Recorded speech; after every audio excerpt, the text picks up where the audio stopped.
Do you remember math class when you first learned to count to 10 in elementary school? Was it fun or difficult, or both? Learning math can be fun for many students, but at times it can cause us anxiety. After all, even Edison admitted he struggled with mathematics at times. Therefore, a great math teacher knows how to not only teach students the fundamentals, but also make students get excited about the challenge of learning it.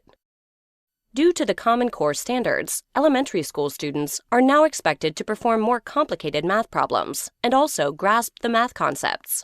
When considering which teaching strategies to use with students, it should be noted that the National Council of Teachers of Mathematics, NCTM, believes calculators are okay to use. In addition, the NCTM believes each elementary school should have a mathematics specialist. This person may be a great resource when implementing new strategies to your math instruction.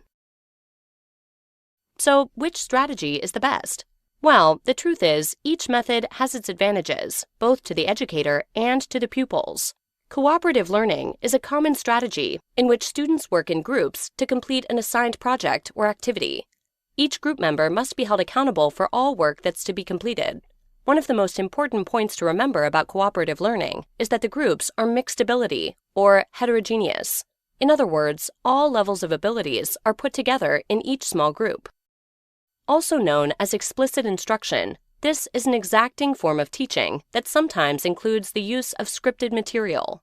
The instructor uses material that has been learned previously and then connects it to newer material.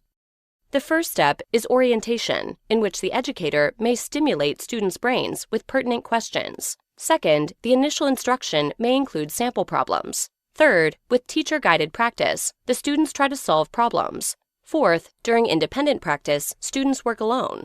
Fifth, the instructor checks answers. And finally, the teacher reteaches difficult problems.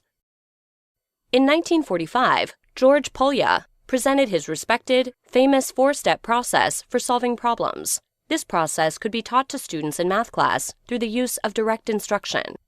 Polya says, first, try to understand the problem. How do we understand the problems of the world? One way is to ask questions. What is the given information? Can I restate the problem in my own words? What am I being asked to solve?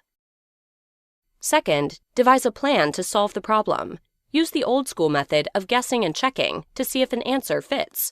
Eliminate obvious wrong answers and look for obvious patterns. Third, carry out the plan to solve the problem. Go ahead and solve the problem. If the answer is not correct, adjust your strategy or start over with a new one.